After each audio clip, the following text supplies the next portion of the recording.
Le Conseil national du dialogue social a été créé par décret du gouvernement le 9 août 2023.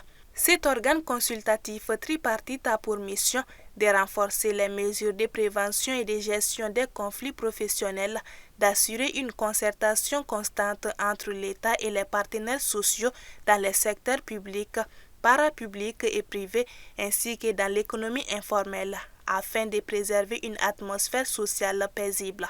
Malgré sa mise en place, le secteur du travail a été secoué par des grèves syndicales, ce qui pousse beaucoup d'observateurs à soutenir la thèse d'un certain immobilisme de ce conseil. Il n'y a pas d'immobilisme, mais tout ce qu'on demande, on demande que les trois parties, le patronat, l'administration et le syndicat, que chacun respecte ses engagements. Parce que c'est une organisation tripartite où chacun a un engagement.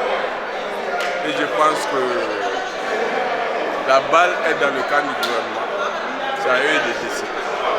Le syndicat a fait sa part, le patronat a fait sa part, il reste au gouvernement de prendre toutes ses responsabilités. La création du Conseil national du dialogue social est une réponse à la multiplication des mouvements de grève.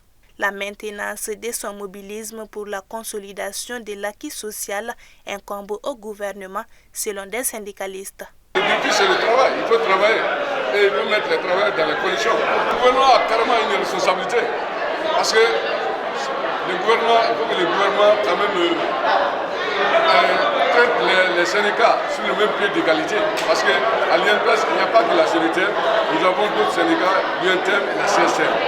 Et si le gouvernement arrive à traiter équitablement les syndicats, il n'y a aucun problème. Mais si on met en relief un syndicat par rapport aux autres, c'est ça qui crée des frustrations. Pour un rappel, le Conseil national du dialogue social est chargé de définir les grandes orientations de la politique nationale du dialogue social, de suivre la mise en œuvre des accords conclus dans le cadre du dialogue social et de résoudre les conflits professionnels.